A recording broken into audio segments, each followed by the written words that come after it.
The life and works of Abraham Maslow stand as a foundation for humanistic psychology. His guidance, insights, and inspiration gave meaning and direction to the work of each of the men in this film. Their theories and ideas reflect the aspirations and concerns to which he dedicated his life. Psychology before Abraham Maslow was either psychoanalysis or behaviorism. The men whom you will be seeing in this film are leaders of the new unnoticed revolution, which is called the third force of psychology. All of these men have been touched by the mind of Maslow, to whom we dedicate this film.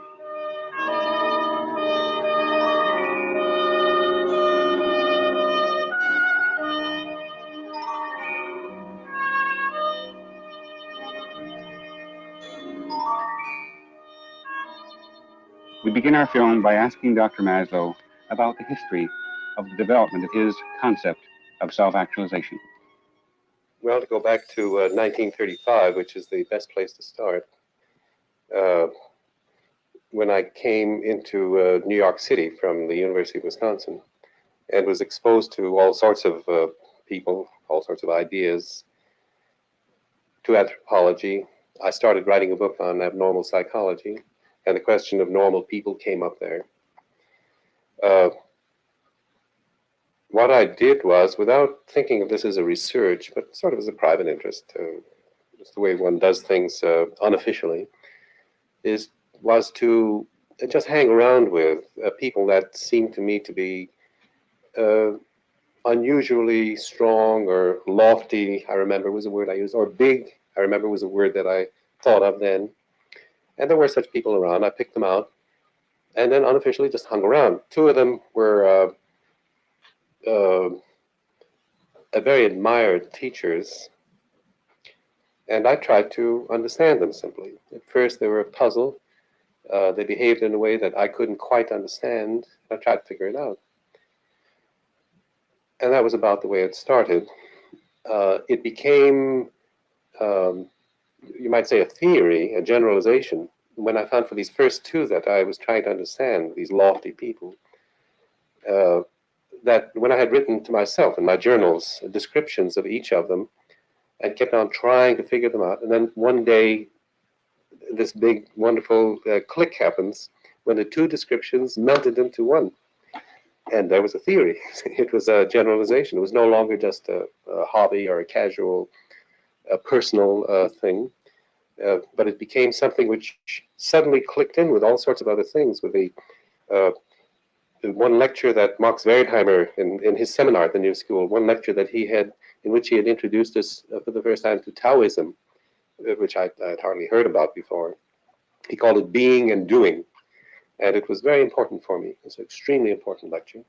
About that time also I ran across Kurt Goldstein's Organism, and that fitted into this, and slowly, of course there are many other elements, I mean, but this is figure against the ground, the most important influences.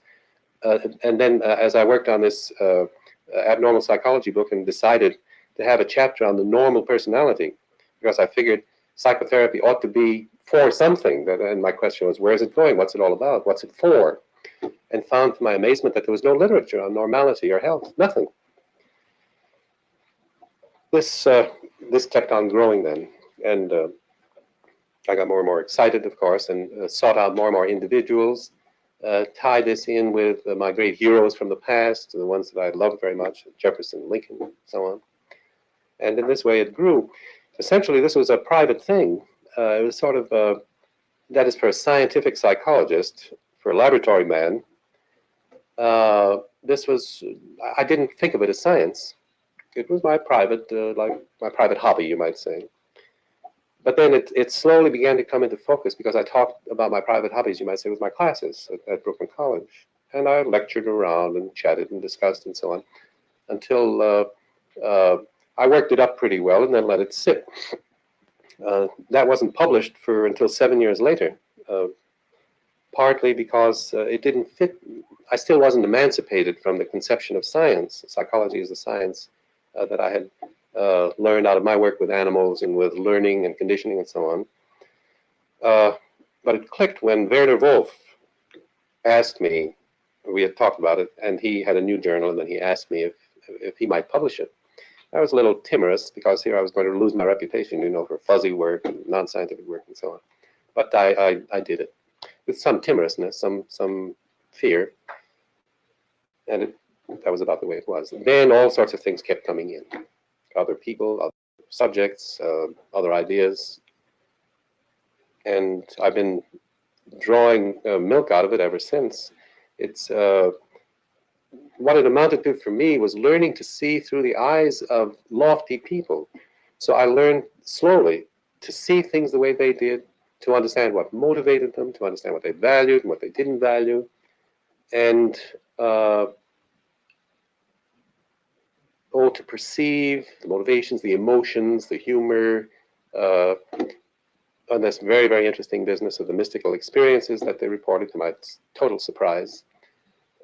Each of these were attacks which I could then pursue in this pioneering research style, it's kind of innovative research.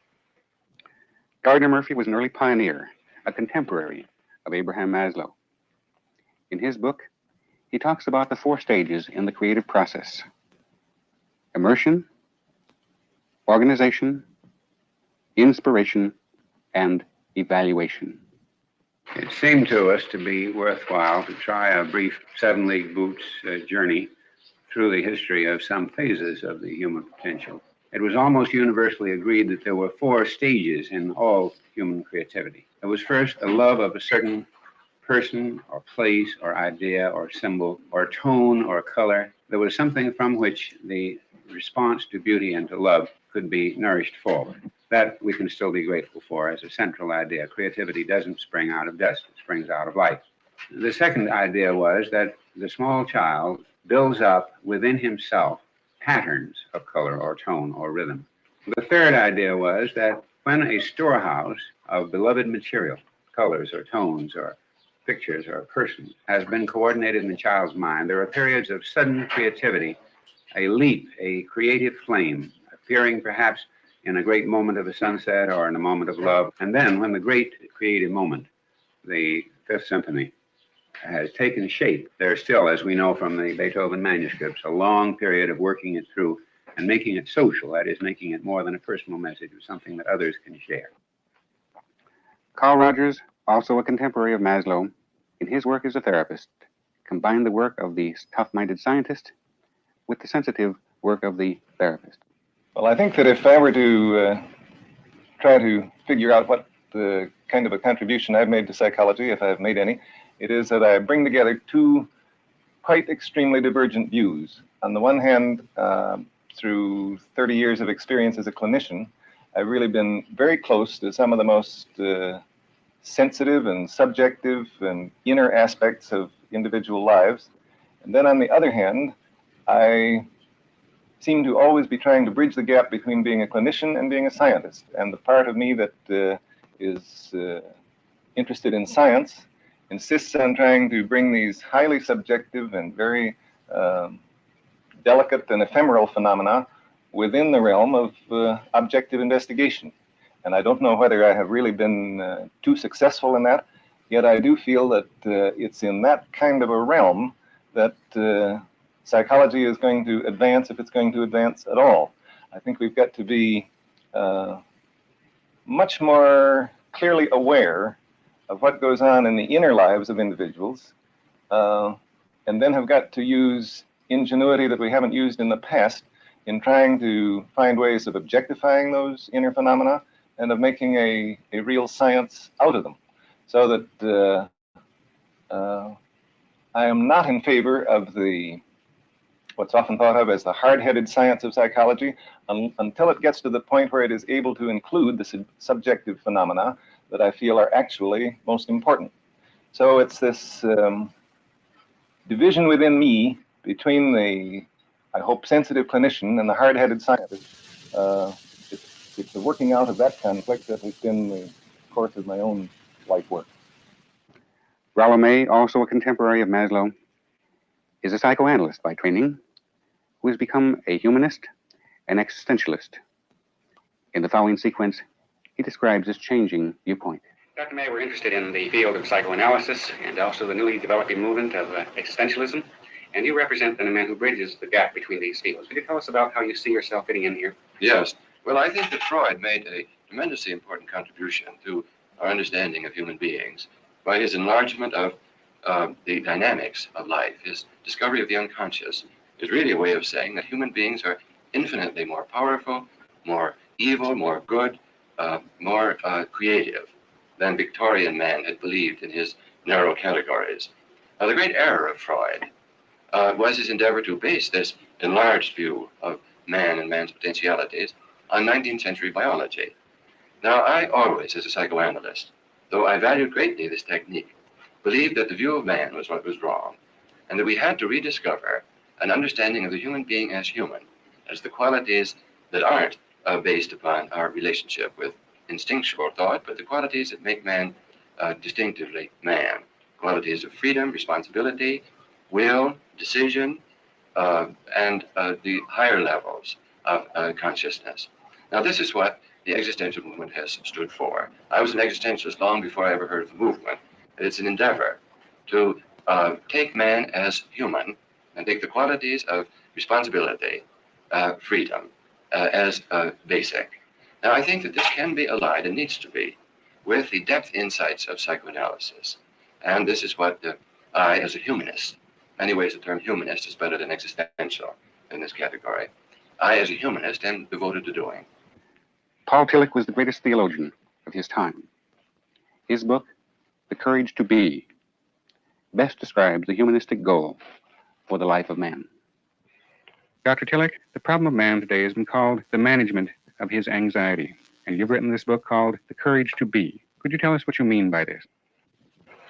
Oh, I understand under courage to be, the courage to say yes to life in spite of all the negative elements in human existence, his finitude, it means his coming from nothing and going to nothing, having to die, his guilt and despair, because he is estranged from what he truly is and therefore ought to be, his question of the meaning of life and the anxiety of losing the meaning of his life. And in spite of all this, which the man of our time experiences so deeply, to say yes to life, life has an ultimate meaning, and I will live and actualize it. That's about what my position is. Could you say then that to say yes to life is to affirm life? Or could you expand on the word affirm, or to say yes? To have the courage to see in the reality around us and in us something ultimately positive and meaningful, and live with it, even love it. Loving life is perhaps the highest form of the courage to be. Very good. Thank you. Frederick Perls was the originator of Gestalt therapy. In the sequence which follows, he describes the necessary journey from deadness to aliveness, which must be the journey of every humanistically oriented man. A few years ago, I came across a paper book called A Cow Can't Live in Los Angeles. Cow Can't Grow in Los Angeles. And there was a Mexican wetback who smuggled his relatives into the country. And he told them, look here, the gringos are a very nice kind of people, but there's one point where they're very touchy. You must not let them know that they're corpses. Now, this is exactly what I like to demonstrate and what Gestalt therapy stands for. To make living, genuine living people, again, out of those corpses. Now, this corpse-like behavior is not restricted to the states, of course. It's part and parcel of every modern man, especially if he lives in competition with a machine.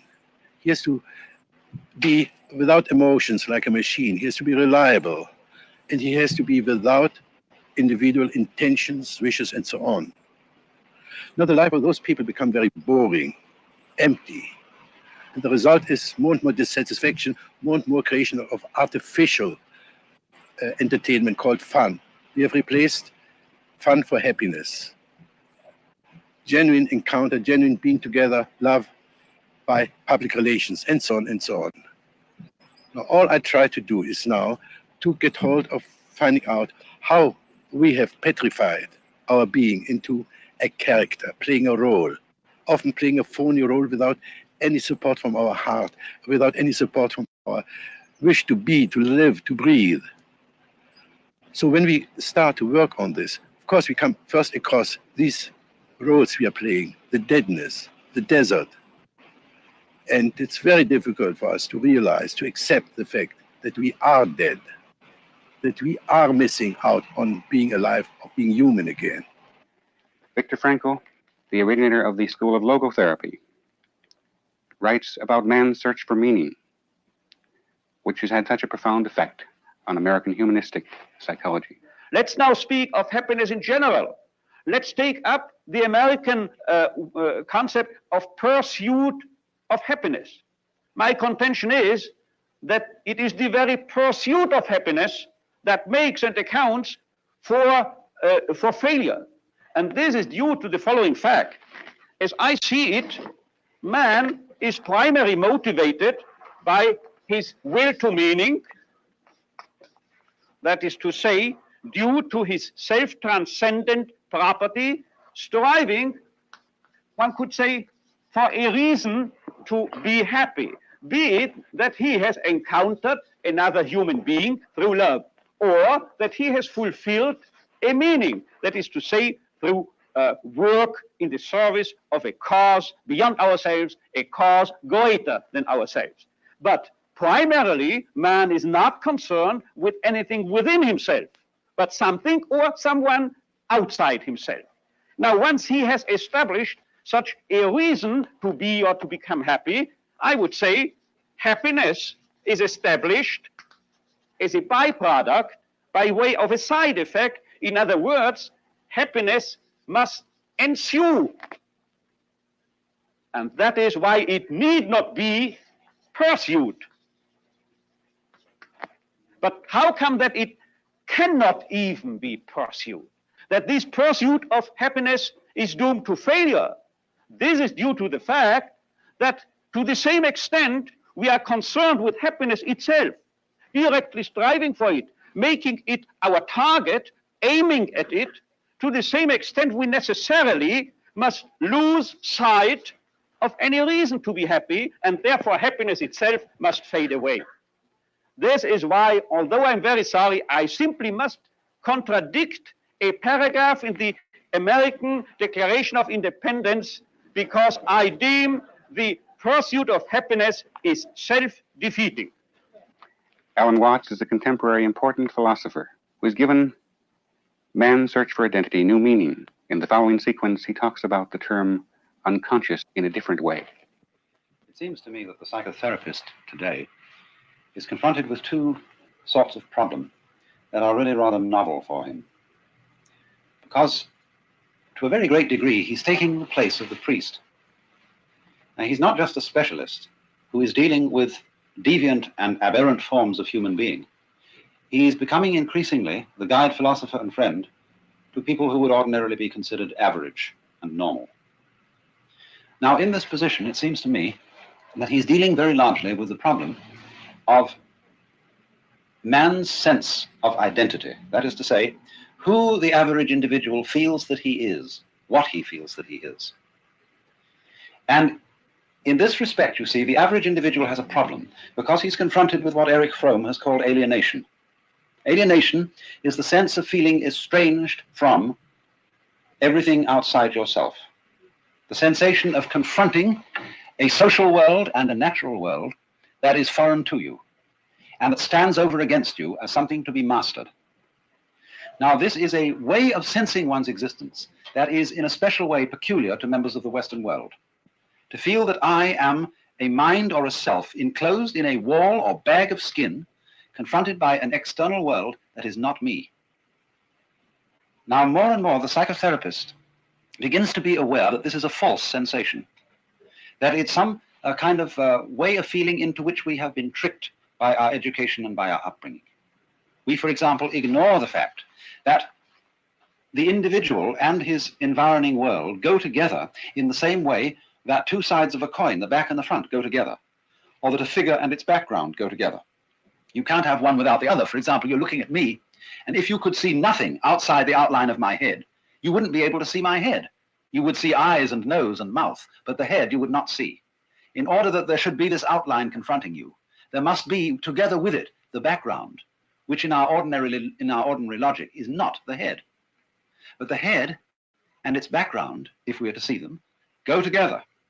And so in the same way, the individual and the environment are like two poles, two aspects of one life. Now, ordinarily, you see, we're not aware of that. And so one of the great tasks of psychotherapy seems to me to enable us to be aware of that, to enable the individual to feel fundamentally at home in his world.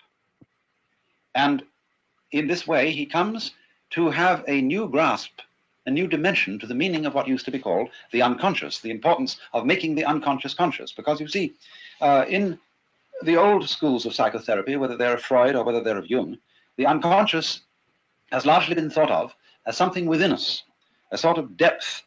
It might be a neurological depth, processes that are neurological and that we're not ordinarily aware of, just as we're not aware of our glands functioning, or something even deeper than neurology, as it were an unknown dimension of an inward soul. But more and more it becomes clear that the unconscious is not merely something inside us, but something vastly outreaching, that it includes all kinds of social influences on us that we're not normally aware of, all kinds of influences of the natural environment. You see, a human being derives his meaning, his identity, from his context, in the same way as a word in a sentence gets its meaning from its context. See, the one word bark can have different meanings in a different sentence. And so the human being has different meanings in accordance with the context he's in. So if the setting makes the man, there is a sense in which the setting is the man. We end our film by asking Dr. Maslow about the future, about his ideas for research, and his ideas about the concept of self-actualization.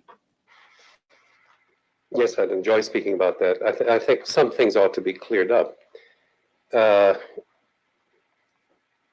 First of all, speaking as a scientist, and speaking to our students, the students who might be seeing this,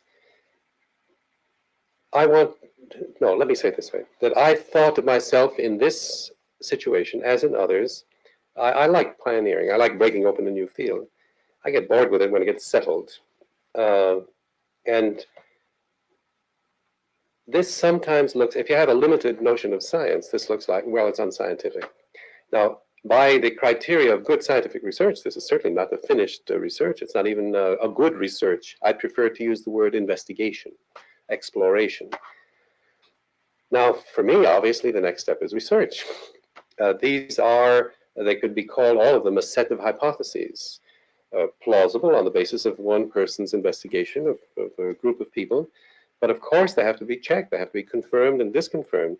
And I think it's time for the testing, even the testing in the sense of quantification, like your test, and to start gathering the piles and the masses of data on each of these. After all, that description amounts to 100 hypotheses, each of which remains to be confirmed or disconfirmed. One of the things I'd like to do, to be able to talk like people who are about to die in 24 hours, and then who would be freed from striving, ambition, competition, and who would get down to the bedrock of life. In 1954, Abraham Maslow wrote Motivation and Personality, which was the beginning of humanistic psychology. In 1970, just shortly before his death, he revised this book. In this new revision, he talks about humanistic psychology as a new general comprehensive psychology and philosophy, and says the following: this new humanistic psychology seems to be a new and far more hopeful and encouraging way of conceiving of any and every area of human knowledge. Economics, sociology, biology, and every profession, law, politics, medicine, and all the social institutions, the family, education, and religion. The men you have seen in this film, each in his own way, has written and theorized about this field of humanistic psychology. The magnificence of these men will shine as examples for every man in the humanistic psychology of tomorrow.